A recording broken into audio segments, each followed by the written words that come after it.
Señor Carlos, Bien. es un plaisir de recibirte aquí hoy. En plus, je peux te parler en espagnol En plus, fluide. ¿cómo C'est estás, complètement. Thierry? Estoy muy bien. ¿Y tú? Muy bien, muy bien. Gracias pero de venir. Tu español cada año se pone mejor. Increíble, mi hermano. Así es. Yo dice por la escuela y los niños 1% mejor cada día es 365% al año. ¿Te imagino tú haces 100 años? Hablas español más que yo. Así es. Alors, más Así que yo. es. Merci pour de vrai de t'être déplacé. Merci à Donc, toi. pour ceux qui ne te connaissent pas, qui est Carlos? Bon, qui est Carlos? Carlos est un jeune Montréalais, 33 ans. 32, 33 dans quelques dodos. Je me vois déjà dans le Happy futur. birthday, my man. Je me vois déjà dans le futur.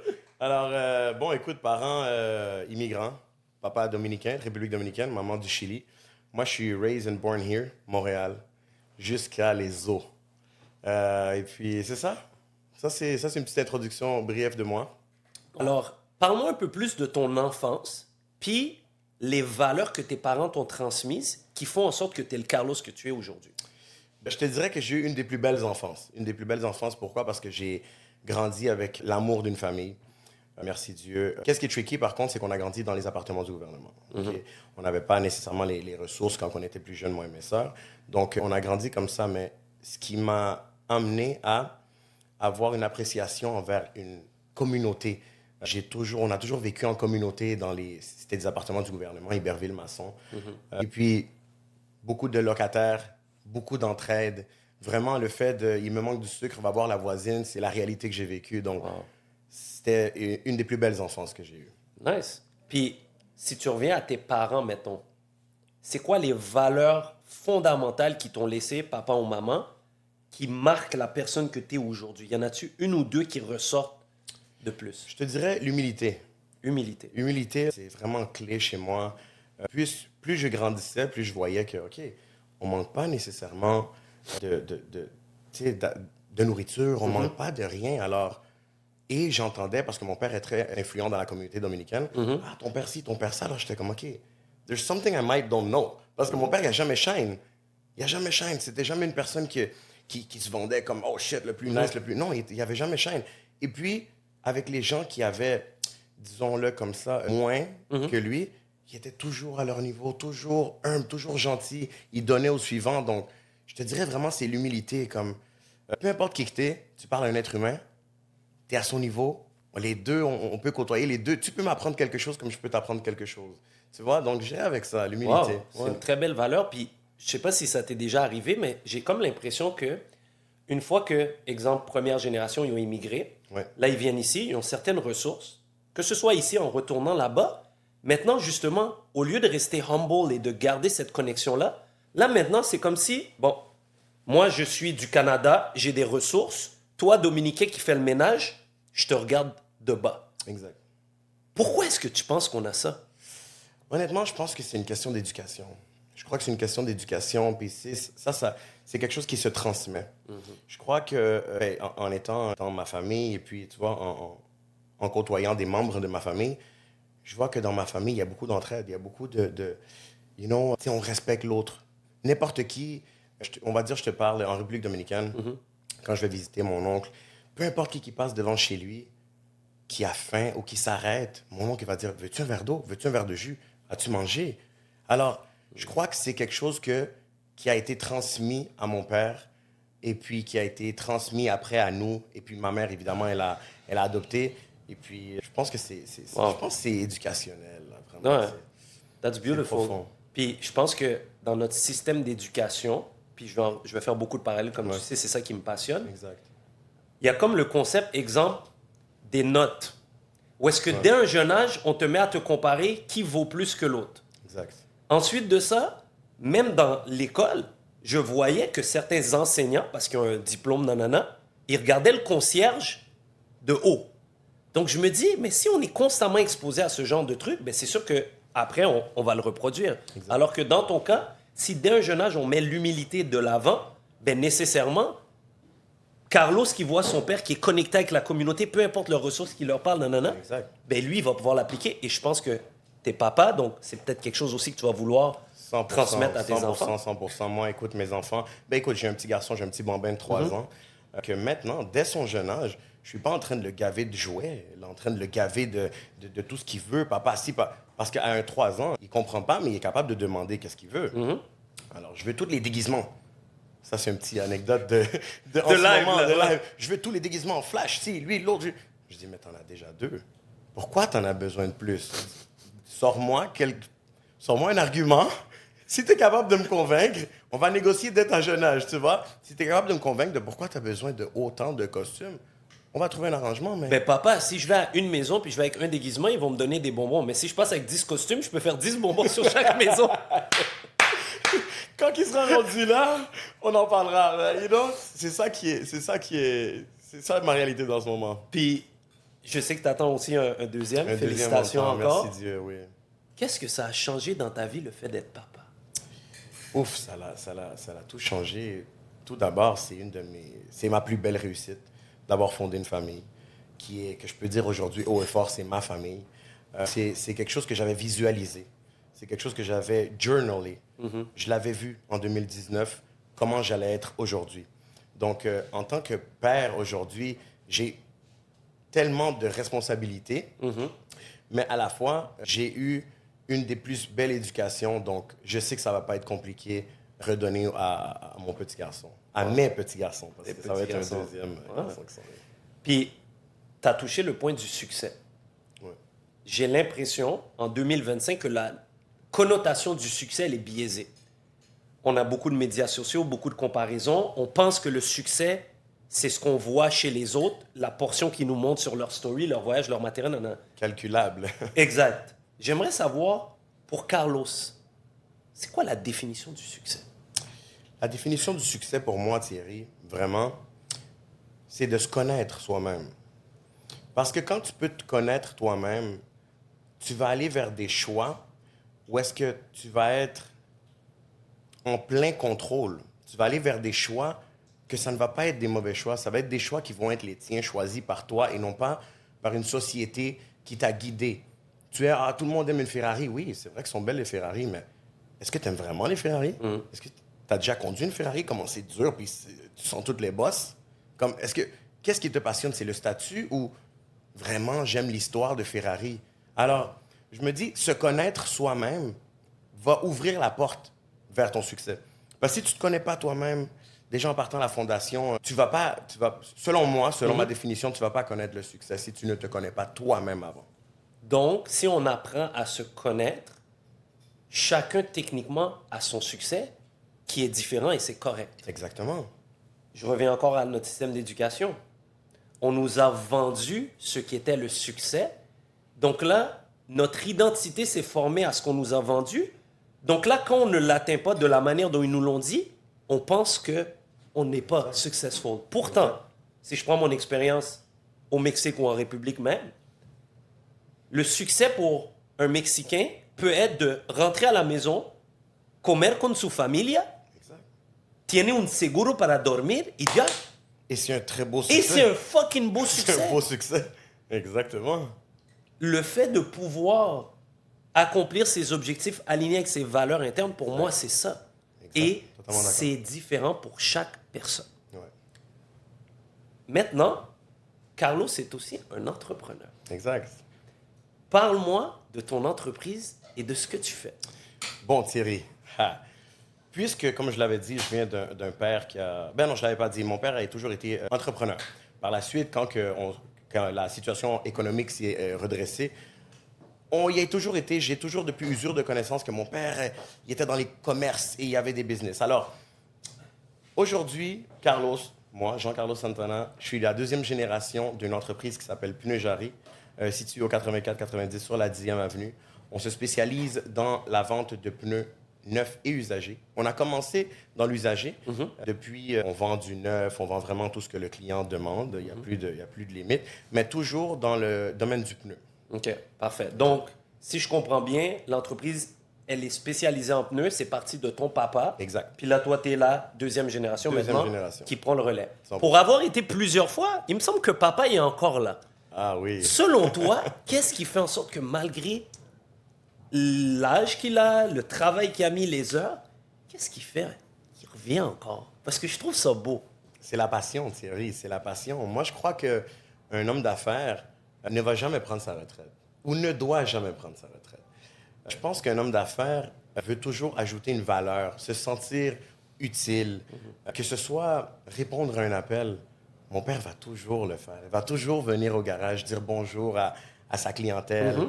Le simple fait de dire, ah, parle à mon fils, ça lui fait du bien. Ben oui. Ou parle à ma fille, parce que je travaille aussi étroitement avec ma sœur.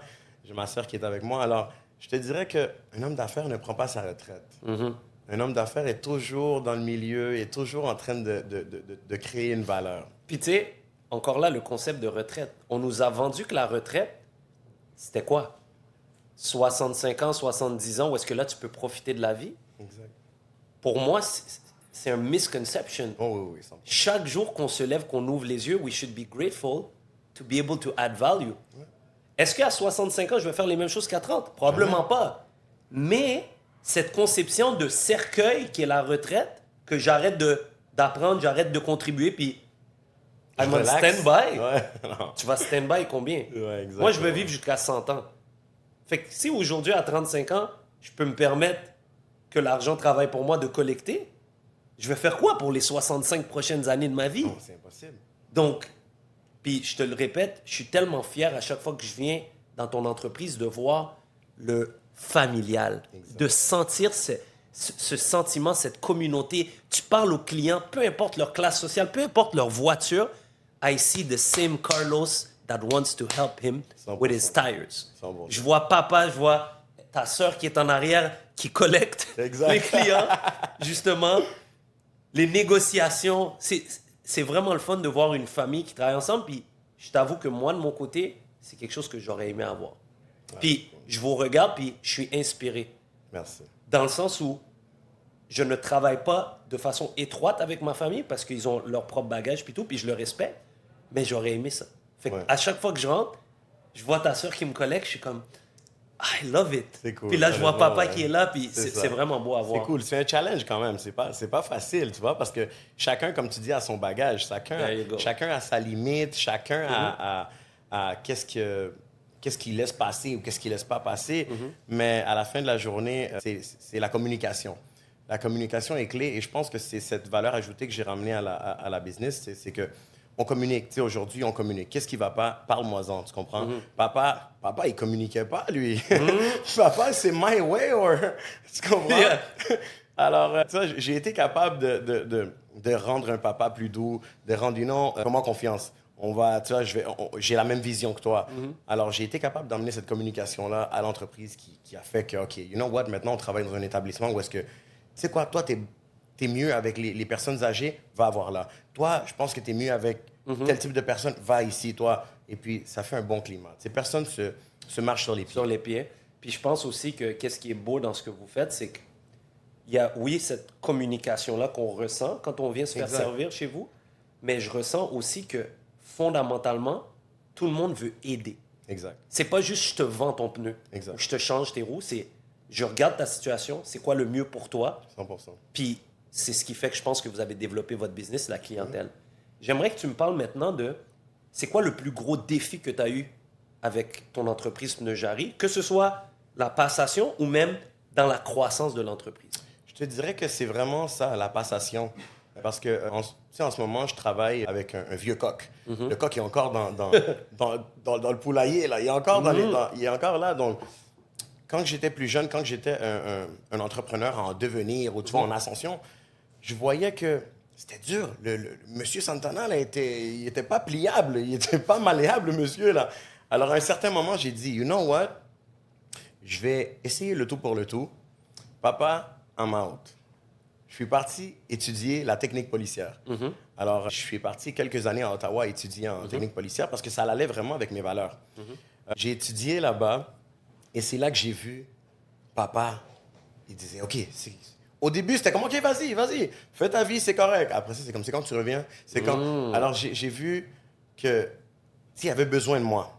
Il avait besoin de moi et il a compris lui aussi que, OK, j'ai fait mon choix. Mais you know what? J'ai besoin de mon fils aussi qui vienne m'aider, qui vienne amplifier ce que j'ai déjà créé. Donc, on a trouvé un arrangement entre lui et moi. Et puis, je te dirais que c'est ça le plus gros challenge que j'ai eu. Après ça, tout était naturel. I love it. Parce que là, l'ego. Exact. à un certain point, j'imagine qu'il y avait ce côté-là de c'est moi le papa, c'est moi qui Exactement. sais comment mon fils va venir me dire. Puis tu as trouvé le moyen de garder cette connexion, cet amour-là, de faire tes propres décisions, mais en même temps de mettre une limite, un cadre à dire mes opinions sont valides aussi. Puis Exactement. on peut travailler ensemble. Puis je le vis avec l'acquisition de l'école au Mexique. J'arrive pas comme un Canadien qui pense que moi je connais tout, puis que C'est ça, c'est comme vamos a trabajar juntos. ensemble. Je veux comprendre ce que vous faites de bien, et je vais ajouter également, et ensemble, on va créer. Fait que je pense C'est que ça. c'est ça que vous avez réussi à C'est faire. vraiment ça ce que je lui ai mis. Et je lui ai dit, j'ai les mêmes valeurs que toi. Il n'y a rien que je veux faire de différent de toi. Je ne veux pas nuire absolument rien. Je veux juste moderniser, mettre ma touch. Parce que il faut comprendre que M. Santana a créé Giancarlo Santana, l'homme d'affaires que je suis aujourd'hui. Alors, si tu ne laisses... Tu as créé un homme d'affaires. Tu vois, je le regarde et je lui dis, tu as créé un homme d'affaires. Et quand j'arrive à un certain point, tu ne laisses pas l'homme d'affaires être. Alors, on est dans quoi? Tu comprends ce que je veux dire? Alors, c'est ça. C'est ça qui est arrivé. Ça a pris un petit moment, mais par la suite, il a compris que, tu sais, la vision était la même. Puis en même temps, je pense qu'à leur âge, avec ce qu'ils ont vécu, il avait une recette qui fonctionnait. Donc C'est là, pour sûr. lui, de changer la recette, exemple, il prenait sûrement tout à la main.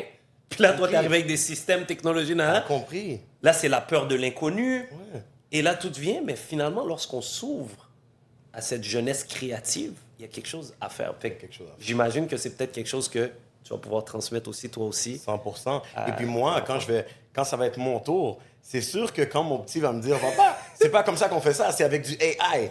Je vais dire, attends 2 minutes, là. Tu vois, je veux dire, j'ai travaillé de telle manière, mais je crois que, à cause que moi, j'ai fait ça, Ouais. je crois que moi aussi, je vais le laisser. Je vais dire, OK, viens, enseigne-moi, you know? Nice. On va changer de segment, puis là, je vais aller vers payer ou collecter. Le choix d'une vie.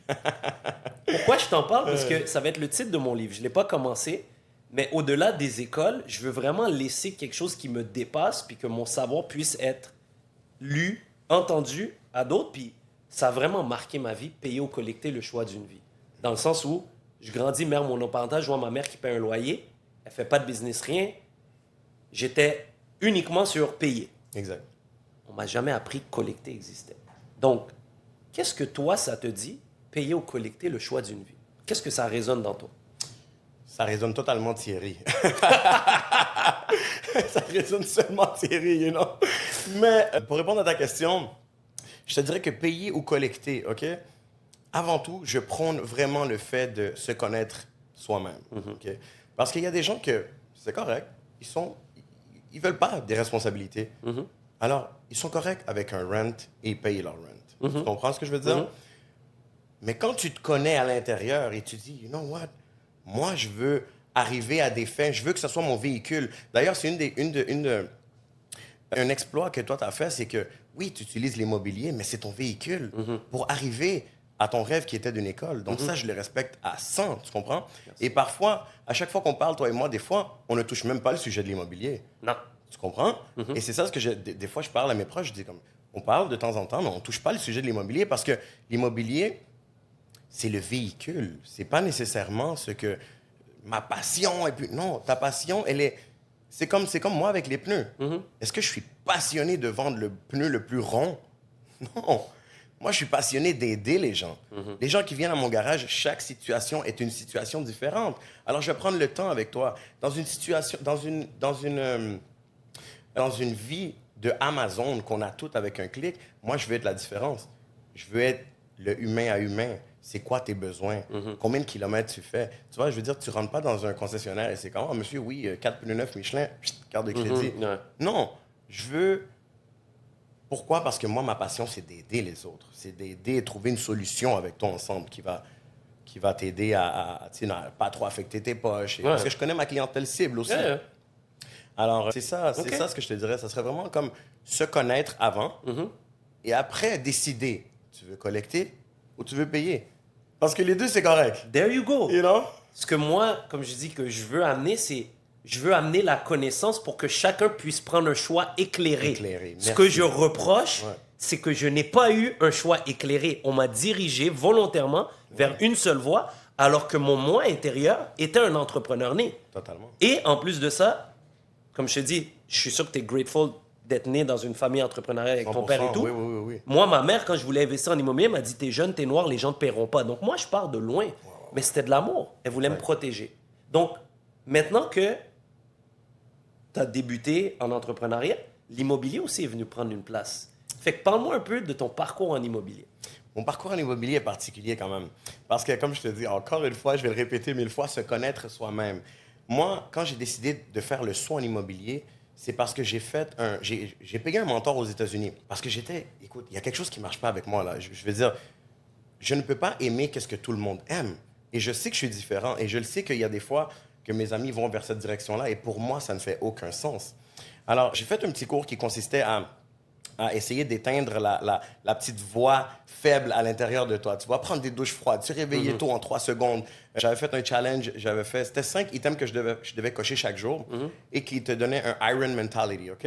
Par la suite que j'ai complété, c'était 2 mois, j'ai fini par faire 6 mois, OK? J'ai fait du pescatérien, puis j'étais un superhuman dans ce moment-là.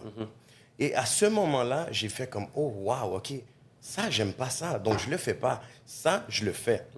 Alors, pour revenir à l'immobilier, c'est que on est en plein COVID. Ma première acquisition immobilière, on était en plein COVID. Et tout le monde dans mon entourage m'a dit, ne le fais pas. Ne le fais pas. C'est le pire moment d'acheter. Tout va crash. Et c'est là que j'ai dit, you know what? This is exactly the moment to do C'est it. exactement ce que je vais faire. Je vais acheter le Plex parce que j'ai vu que le prix était bon. J'ai parlé aussi, tu sais, je me suis toujours entouré de personnes qui connaissaient. J'ai jamais été le plus intelligent, mais le mieux entouré. Tu comprends? Donc, j'ai parlé à un ami qu'on a, toi et moi, en commun, Douglas Arias. Salut à toi. Shout out. Il m'a envoyé, il m'a dit, mais si le prix est bon aujourd'hui, c'est de l'immobilier, ça va jamais descendre. J'ai dit, you know what? Une personne. Il y a 100 personnes qui m'ont dit non. Une personne m'a dit oui. J'ai dit, you're my man. Par la suite, j'ai fait l'acquisition. Ça a été en 2020, donc en plein lockdown. Je ne suis pas été à la banque. Fait que c'est une transaction plutôt facile, je dirais. Mais tu sais, un peu, c'est nerveux, là. C'était ma première fois. J'envoyais tous les documents par Internet. Alors, j'étais comme, wow, qu'est-ce qui est arrivé? Je reçois une feuille. Vous êtes approuvé. Tout est signé, tout est fait. J'ai dit, wow! Et puis, ouais, ça, c'était ma première expérience. Puis parle-moi du feeling le premier du mois, la première fois que tu as collecté un loyer. Ah, mais ça, c'est merveilleux. Ça, c'est merveilleux. Quand j'ai collecté mes premiers 2 appartements, parce que je suis allé vivre dans un, et j'ai collecté mes 2 premiers appartements. Et j'ai été chanceux d'avoir acheté en lockdown parce que mes 2 locataires payaient mon hypothèque à cette époque. Alors, j'ai dit, waouh, OK, tu sais, c'est vraiment bon, c'est cool. Et puis pour moi, qu'est-ce qui était important, c'était de vivre gratuit. Parce qu'il y a quelque chose que moi qui me dérange tout le temps, c'est de devoir payer pour vivre. Alors, si je suis capable de baisser mes standards un peu et de vivre complètement gratuit, tout ce que je peux faire avec mon travail, mais tu sais, je peux l'enjoy vraiment sur moi. Comme acheter des choses que j'aime, manger des choses que j'aime, passer du temps avec ma famille, les emmener en voyage. Donc, c'est ça ce qui m'a comme motivé. Puis, qu'est-ce que je trouve intéressant de ton parcours, c'est que tu as commencé avec un triplex propriétaire occupant. Exact. Tu t'es dit, ben, oui, c'est peut-être intéressant la maison, nanana, mais let me start smart. Exact. J'habite, je réduis mes dépenses, mes locataires payent pour où j'habite. Puis, même après ça, ta deuxième transaction, tu es resté dans le même mindset. Parle-moi de la deuxième transaction. La deuxième transaction, ça a été pour aussi rentrer ma femme. J'ai dit, écoute, moi, c'est mon système opératoire. Est-ce que tu serais partante de rentrer dans l'aventure avec moi? Et puis, tu vois, c'est ça ce qu'on va faire. Puis, je lui ai proposé comme un plan de match. Elle m'a dit, you know what, je te fais confiance, on y va. Alors, pour la deuxième transaction, on a cherché pas mal. Et là, c'était un peu moins agréable parce que en lockdown, il y avait pas tout le monde, il y avait pas plein d'offres d'achat. Tu sais, c'était quand même tranquille. La deuxième transaction que j'ai faite, c'était un peu plus mouvementé. Là, il y avait des offres d'achat, beaucoup. Mais j'ai trouvé la solution avec j'ai offert un certain prix en bas, mais j'ai donné des conditions. J'ai pas donné de conditions. There you go. J'ai dit à la madame, écoutez, la madame, elle est en deuil. Elle est en deuil, elle venait de perdre son mari. Donc, je lui ai dit, madame, écoutez, regardez le calendrier, vous quittez quand vous voulez. Il n'y a aucun stress. Vous partez, vous prenez le temps qu'il vous faut. Et puis nous, après ça, ben, on prend la maison. Et je pense que c'est ça ce qui l'a intéressé à la madame. Parce que la madame voulait une transaction agréable. Et comme je te dis, moi, j'ai toujours été humain à humain. L'immobilier, c'est pas pour tout le monde. Parce que c'est pas une question de « Ah, j'achète et je vends, puis le méchant propriétaire. » Non. Tu dois parler à la madame. C'est pourquoi qu'elle vend. Tu sais, la madame, dans ce moment-là, elle avait un deuil. Alors, essayons de apaiser cette douleur à la madame. Et puis, bon, dans tout ça, j'ai eu des situations incroyables avec les agents immobiliers. Oh my God, ça a été un cauchemar. Mais on a su récupérer le deal et puis... Let's go. Exact. C'est un duplex. Ouais, c'est un duplex. Fait que triplex, duplex. Ensuite, il y a eu des transactions commerciales Exactement, aussi. ouais. Mais dans ce que je retiens de ta deuxième transaction, c'est un concept que j'enseigne à mes clients, c'est arrêter de sticker sur le prix. Les 100%. amateurs se concentrent sur le prix, les professionnels se concentrent sur les conditions. 100%. Dans le concept suivant, si je vous dis, Monsieur Carlos, j'aimerais vous acheter vos chaussures à 1 million. Tes chaussures ne sont pas à vendre. Je t'ai offert un prix. C'est bon, 1 million. Généralement, tu me dirais probablement, ils ne sont pas à vendre, mais 1 million pour mes choses. Mais si je te dis, le million, je vais te payer 1 sou par jour jusqu'à la fin de tes jours, qu'est-ce que tu vas me dire? Non. Pourquoi? Parce que c'est pas le prix, c'est les Exact. conditions. Donc, c'est ça le mindset. Les gens restent bloqués sur le prix, puis ils oublient qu'il y a un être humain, puis il y a des conditions, puis que c'est en parlant que tu vas apprendre ça. Parce que beaucoup d'investisseurs qui débutent leur défi, c'est qu'ils ne rentrent pas sur le terrain, ils font pas d'offres, ils regardent juste les prix, ils font des maths, puis ils se disent « Ah, ça marche pas ». Mais tu n'es jamais rentré sur le terrain. Jamais rentré. Tu n'as pas parlé à la personne. C'est incroyable. C'est ça. Fait que Carlos, tu sais, j'ai eu l'occasion de travailler avec toi, c'était avec 3 couples. Ouais. Comment tu pourrais résumer ton expérience avec Thierry Collect? C'est excellent. C'est clair. C'est clair. L'apprentissage que tu as donné, c'est des faits vécus. C'est pas quelque chose qu'on te montre sans aucune base. Non, les bases étaient là. On avait fait des appels en live à des courtiers. Donc ça, c'était vraiment cool. Et puis, ça l'a titillé mon intérêt que par la suite, j'ai dit comme, OK, you know what, I want some more. Yeah. Tu comprends? Mais c'était vraiment excellent. Honnêtement, tu sais de quoi tu parles. Tu es professionnel, tu es à tes affaires. Donc, si tu veux en apprendre davantage, pourquoi pas? Non, 100%. Puis ce que je trouvais cool de votre initiative initiale, c'était la première fois que je faisais avec 3 couples. Exact. Donc là, c'était plus juste, je travaille avec Carlos parce qu'on sait que nos femmes ont un gros impact. 100%. C'est notre reflet. Donc, s'ils ne comprennent pas... Fait que là, c'était la première fois que tu avais 3 couples qui voulaient tous grow, puis que j'ai pu partager, puis que vous avez grow. Mais là, il y a quelque chose qui a débloqué. Où est-ce que là, Carlos a dit, OK, mais malgré tout ça, c'est nice, mais moi, I see more. Là, tu m'as contacté, tu m'as dit, Thierry, Exact. I'd like to work one-on-one with you. Et je me souviens que le premier truc qu'on a attaqué, c'était le financement créatif. Exactement. J'aimerais que tu m'en parles. Comment tu as trouvé l'expérience? L'expérience financement créatif, c'est créatif. C'est drôle. On dirait que c'est même pas possible. On dirait que c'est même pas possible, mais c'est vraiment possible. Ça marche, you know? Le financement créatif, ça a pris combien de temps environ? Je pense qu'on a fait ça en 2 mois. Environ. Non, moins que ça, un mois? moins que ça. Parce que tout à ton honneur. Tu es Exact. quelqu'un qui applique et qui Exact. est rigoureux. Puis je le Exact. dis, tous mes clients qui appliquent la recette, Ouais. ça fonctionne. Mais si tu coupes les coins ronds, ben, tes résultats vont être Exactement. affectés. Non, c'est ça. Je suis une personne que, après avoir lu le livre TDAH pour les adultes, Ouais. j'ai compris que je me suis diagnostiqué moi-même, you know? That's it. Fait que quand je suis en tunnel vision, j'ai fait tout ce qui était en mon possible pour faire le financement créatif le plus vite possible. Et puis ça a marché, là. Je veux dire, on est allé chercher un 130 000, quelque chose comme ça. Fait que, pour expliquer aux gens, combien de temps ça te prend pour économiser 130 000 alors que tu es capable de le faire avec un bon accompagnement en l'espace d'1 mois? Et je me souviens, j'étais tellement content, puis je t'ai dit, OK, mais Carlos, c'est de la dette. Exact. Faut pas non Faut plus... comprendre. Faut comprendre, faut avoir Ouais. cette intelligence financière de dire, oui, j'ai accès à 130 000, mais là, qu'est-ce que je fais, comment je le fais pour justement qu'à la fin, ça soit rentable? Parce que le but, Vraiment. c'est pas de s'endetter puis d'aller s'acheter un bateau puis d'aller en République. 100%. Fait que je trouve que ton parcours, il est vraiment impressionnant. Puis en plus de ça, tu as des projets en République. J'aimerais que tu me parles un petit peu de cette aventure-là, parce que moi, je le vis avec Hannibal d'ailleurs. Exact, Shout out. exact. Notre construction est en retard, on est presque à 2 ans de retard. Fait Mais que là, c'est correct, chaque chose en son temps.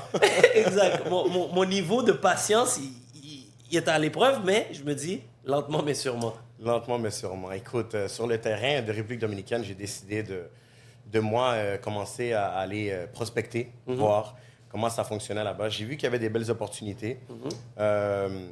Il y en a toujours. Évidemment, c'est sûr que les choses ont changé après la COVID. Il y a des choses qui ont augmenté. Mais en ce moment, on se concentre sur un petit projet qui va bientôt voir le jour. OK, nice.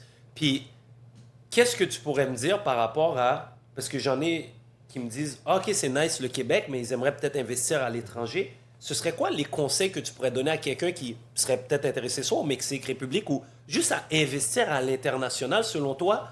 C'est quoi les do's et don'ts? C'est quoi les choses à faire, puis c'est quoi les choses à ne pas faire si je veux investir à l'étranger? Écoute, quand on investit à l'étranger, on est à l'étranger. Il y a toujours une barrière de langue que tu as réussi à briser, Thierry. Claro que si! Tu as réussi à briser. Donc, il y a toujours la barrière de langue. Donc, entoure-toi des bonnes personnes, des gens professionnels. Entoure-toi des gens qui vont s'ils peuvent parler ta langue, encore mieux. Encore mieux. Parce qu'honnêtement, merci Dieu, moi, je parle l'espagnol. Alors, pour moi, c'est un petit peu plus facile. Mais si tu ne parles pas la langue, peu importe dans quel pays tu vas investir, allie-toi, entoure-toi de personnes qui vont parler la langue et qui vont te faire comprendre de A à Z ce que le projet, c'est quoi les pour et les contre du projet. Et qu'est-ce qui serait à ne pas faire, c'est si ça brille puis tu crois que c'est de l'or, vérifie 2 fois. C'est des condos à 80 000 $, fais attention. C'est ça ce que je te dirais. Ne va pas sur un coup de tête, sans expérience en immobilier. Je m'en vais là-bas acheter mon condo. Non. Fais tes études, allie-toi avec des personnes. Si tu dois payer quelqu'un pour qu'il t'enseigne, paye. Parce que c'est mieux de payer, je sais pas, 1 000 $ à quelqu'un pour qu'il te donne les cheat codes que tu vas là-bas et tu perds 10 000, 15 000 $. C'est un très bon point que tu parles, tu sais, de payer pour les formations, mentorat, etc. L'ego. J'ai l'impression qu'on a, chez certains hommes, encore beaucoup d'ego en 2025. On veut tout faire nous-mêmes et on veut dire à tout le monde que je l'ai fait tout seul. Pourtant, qu'est-ce que dans la vie on fait réellement tout seul? Je porte un jeans en ce moment, je porte une chemise, un veston. C'est pas moi qui l'ai cousu. Il y a toujours quelqu'un qui est impliqué d'une façon ou d'une autre. Sinon, on serait tout seul dans notre petite bout de terre, autosuffisant à pousser nos légumes, nos fruits, etc. Exact. Donc, je pense que ce mindset-là, il faut amener une perspective où est-ce qu'il faut de l'ego. Il faut se respecter, il faut mettre des limites. Mais ton ego, c'est ton passager. Ça ne peut pas être ton conducteur. Exact. Parce que sinon, je pense que, comme tu disais, d'apprendre à se connaître, de rentrer à l'intérieur de soi, on n'est plus à l'intérieur de soi. Là, on est sur le regard des autres et comment... 100%. Et c'est ça qui nous drive. 100%. Donc, je pense que ton parcours, il y a beaucoup de gens qui vont nous écouter qui vont être inspirés. Parce que c'est très rare de voir des entrepreneurs qui ont fait du reprenariat, qui sont dans l'immobilier à l'international, mais que fondamentalement, à l'intérieur, ils sont allumés.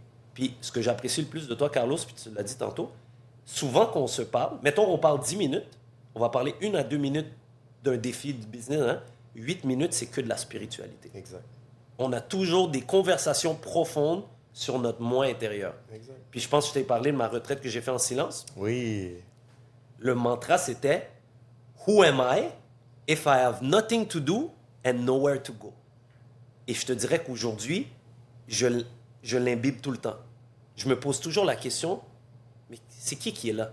OK, oui, c'est Thierry Collect qui est avec Carlos, mais Thierry, c'est le nom que ma mère m'a donné. Puis, Exact. et c'est des discussions comme ça que j'ai avec D'accord. toi et que j'apprécie. Fait que Exact. C'est des merci. discussions que tu peux pas avoir avec tout le monde non plus. There you go. C'est des discussions que tu peux pas avoir avec tout le monde non plus. Et puis c'est des...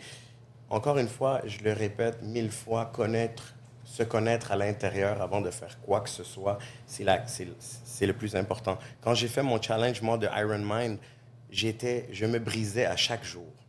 Chaque jour, je me brisais. Chaque jour, je me brisais pour enfin dire, OK, je suis différent des autres et c'est correct. Et c'est correct. C'est ta beauté. C'est ma beauté. Si toutes mes amies veulent aller vers ce côté-là, je n'ai pas envie. je vais pas leur plaire, je vais me faire plaire à moi. Toi-même en premier. C'est moi-même en premier. Donc, je suis totalement d'accord. Et puis, je suis un big God believer. Je crois beaucoup en Dieu. Je crois beaucoup à l'énergie aussi. Donc, c'est vraiment ça ce qui me drive et qui emmène les ondes positives vers moi. Yeah. Je te dirais, pour t'avoir vu évoluer de proche et de loin, ça se ressent. Ça se ressent vraiment. Puis le travail intérieur que tu fais, je le vois le reflet à l'extérieur. So I'm proud of you. Good job. Keep it up. Merci, my man. Je terminerai avec la question suivante. If tomorrow is your last day, demain est ton dernier jour, qu'est-ce que tu dirais à Carlos? Fait que demain matin is your last day. Qu'est-ce que tu dis à Carlos? Parce qu'on va tous mourir. Il nous reste des souvenirs et des relations. So, j'aimerais savoir à l'intérieur de toi, qu'est-ce qui t'habite en ce moment? Tu dirais quoi? Je dirais à Carlos de aujourd'hui. c'est complexe. That's a deep one. C'est complexe. Je dirais à Carlos d'aujourd'hui, est-ce que tu as fini ton apprentissage? Est-ce que tu as fini ton apprentissage? Si c'est non, c'est parce qu'il m'en manque. Wow. That's a good one. As-tu fini ton apprentissage? So, si je comprends bien, tu es un éternel étudiant. Éternel étudiant. Because the day we stop learning is probably the day we die. Exact. Wow. Peu importe qu'est-ce que je dois apprendre, je dois l'apprendre. Tunnel vision. Je suis ce TDAH que j'ai besoin Iron Mind. J'ai besoin d'avoir un objectif court terme, long terme, mais j'ai besoin d'avoir un objectif pour me sentir moi bien à l'interne. Gracias por este contenido. Je pense que ça va vraiment impacter beaucoup de gens. Puis, keep it up. Je te souhaite le meilleur. Merci beaucoup, Thierry. It's a pleasure to be Pareillement. surrounded by you. Muy bien. Thierry. Gracias. Merci beaucoup. C'est vraiment sharp. Toujours un plaisir. Monsieur Charles, tout est